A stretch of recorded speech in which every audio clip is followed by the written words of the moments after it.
ahead. All right, Coach, we'll take an opening statement and then go to questions. Well, congratulations to Rutgers. Really tough team, good team. And they got a lot of different ways they can beat you, in particular, with our game defensively. I think, as much as you worry about offense, when you play those guys, you worry about being able to run offense and score. And in the second half, we got bottled up pretty good. Made one good run in the second half, I thought, to get right back in the mix and control it. And then fatigue sort of set in, right around that 12-minute mark, 8-minute mark. And they keep coming at you. They got great guard play. They're terrific off the dribble. And, to me, their defense was really the key to the game again for the third time that we've played them. I think defensively, we hung in pretty good. Held them to 40% and 26% from three.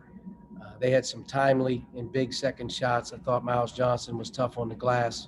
We got some switches that hurt us there. But all in all, defensively played hard, competed, but wasn't able to sustain offense in the second half. A lot of that's due to them. And then, you got to make some free throws. You got to make some layups. You have to make some open ones, at this level, at this stage of the season, if you're going to have the chance to advance into that next round. Alec? Yeah, Coach, you talked about Rutgers defense, obviously, in the kind of middle part of that second half. You guys were up 44-41 with that 12 minutes left in the game. What specifically did Rutgers do to hold you guys without a field goal for 9 minutes there in the second half? Oh, we got fatigued, number one, but we didn't convert. We didn't convert around the rim. They do a good job with their defense. Their one-on-one individual defense is good. But we weren't able to get any easy ones. I think they made some runs offensively that put us against their press most of the second half. You have to bring it up. You have to, work against their pressure. And then, without the ability to really, get some outside shooting, at some point in the second half to go in, it comes back down to playing in the paint. And it's tough against those guys. But fatigue played a role around the 12-minute mark. It was a long stretch there with the media. We had a media coming, I think, with 12:04 to go, and that media actually went all the way through back down to the 8-minute mark, and we got gassed. They took advantage of that opportunity there, but there weren't very many clean ones, and then the clean ones that we did get, we didn't convert. Whether it was an easy layup, baseline finish, in and around the rim was tough, and then the free throw line, obviously late in the game with a 2-possession game there, 6 to 8 minutes to go. I think we go 2 for 8 down that stretch or whatever it may have been. Was really a backbreaker. But, all in all, we've had Rutgers 3 times this year. They've given us a lot of trouble. They're a good team, no question about it. But they do it on both ends. They got great quickness on both ends of the floor. And tonight, our defense was pretty good as well. We just couldn't capitalize, last 10 minutes of the game, being able to score the ball. Kevin? Coach, what would be your message to fans that are concerned about the direction of the program at this point? The message to anybody right now is, at the end of the day, we'll be fine. Got good guys who battled. And like every program at this point in time, you have to take inventory. It's like I told our team, expectations coming into this year, coming into this league, there was a lot of uncertainty about how things were going to work. We got our opportunities, and we didn't cash in on them. And performance matters. And our performance here this season, as it was inconsistent, and we weren't able to capitalize on opportunities all the way through from November to December to January to put ourselves in a comfortable position.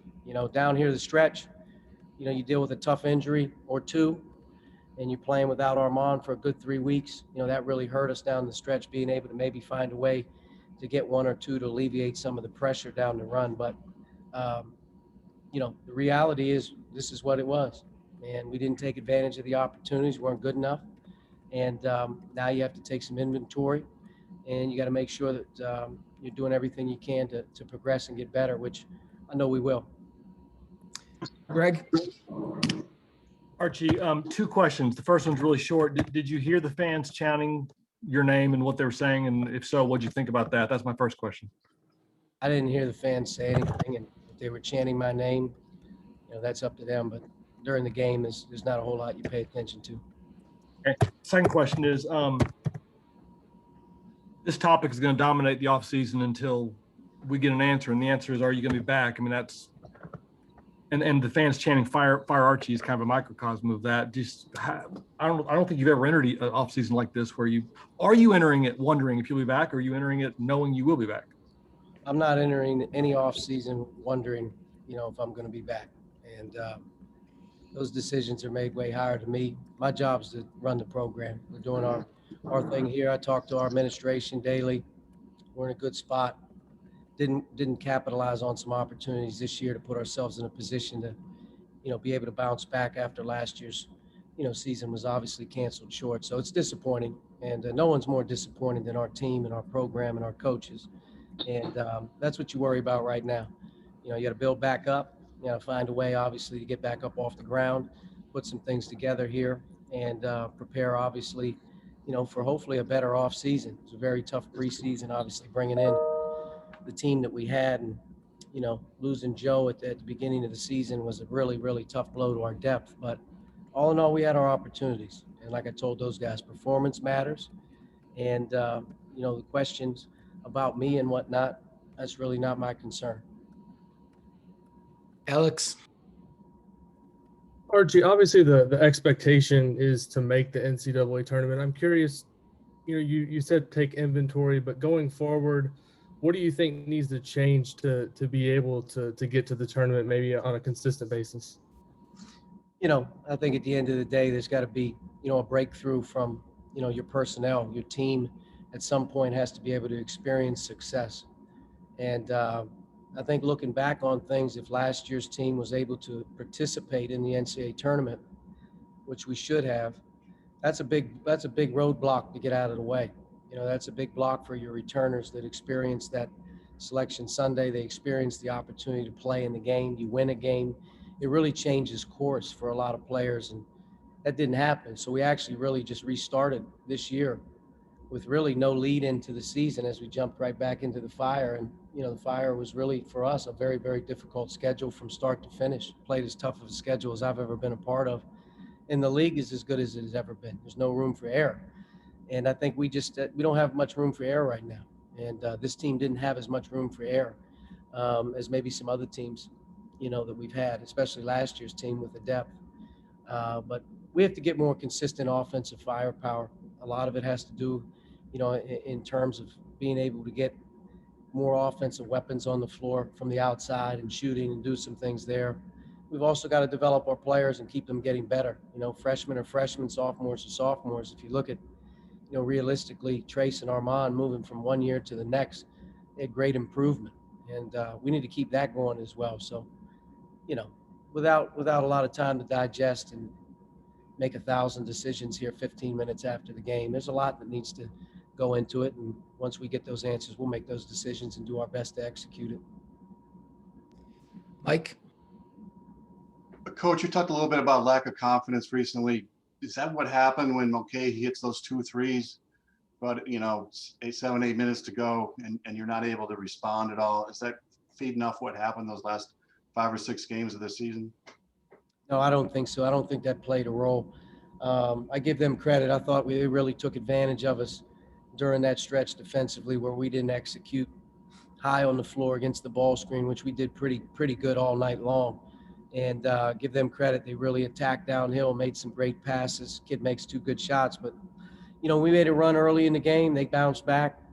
We made a run in the second half. They bounced back. You got 5 or 6 minutes to go. You got to be ready to deal with, what comes your way. And I think those last 5 or 6 minutes, our guys, timeouts, huddles, they believed we were in good shape. And we continue to get some stops. We didn't have it offensively here down the stretch. And in particular, that's probably been our biggest problem here in the last 3 weeks. Just you look at the 3-point shooting in general, you're not going to win very many games when you shoot the percentage we've shot over the last 3 or 4 games.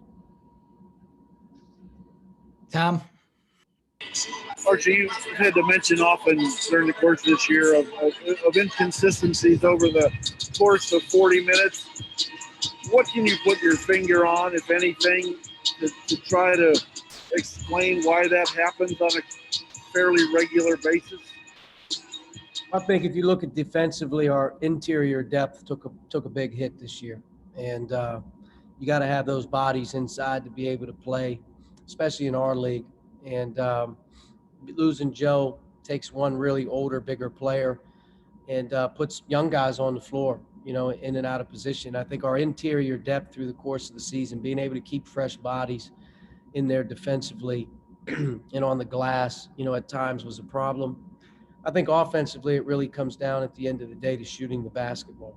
You know, this is a game that's kind of simple when it goes in the basket, and I think our inconsistencies from shooting it from outside throughout the course of the season, you know, quality, consistency, you know, and perimeter scoring throughout the course of the year, where it's not as erratic. You know, some games it's really good, other games, you know, it hits and misses. But I would say, you know, the bottom line from a consistency standpoint is you got to be able to shoot the ball consistently at a high clip from a lot of different guys. And I think defensively, just our overall depth and age and size, you know, over the course of the season in this league, you know, to me was a big factor defensively in being able to sustain that effort, sustain that rebounding, that size in and around the basket, keeping older players on the floor at times. So I think those two things stand out, shooting the ball, you know, erratic shooting numbers throughout the course of the year from the perimeter. And, you know, I think also defensively, just, you know, not being big enough and old enough and having that depth that you need in this league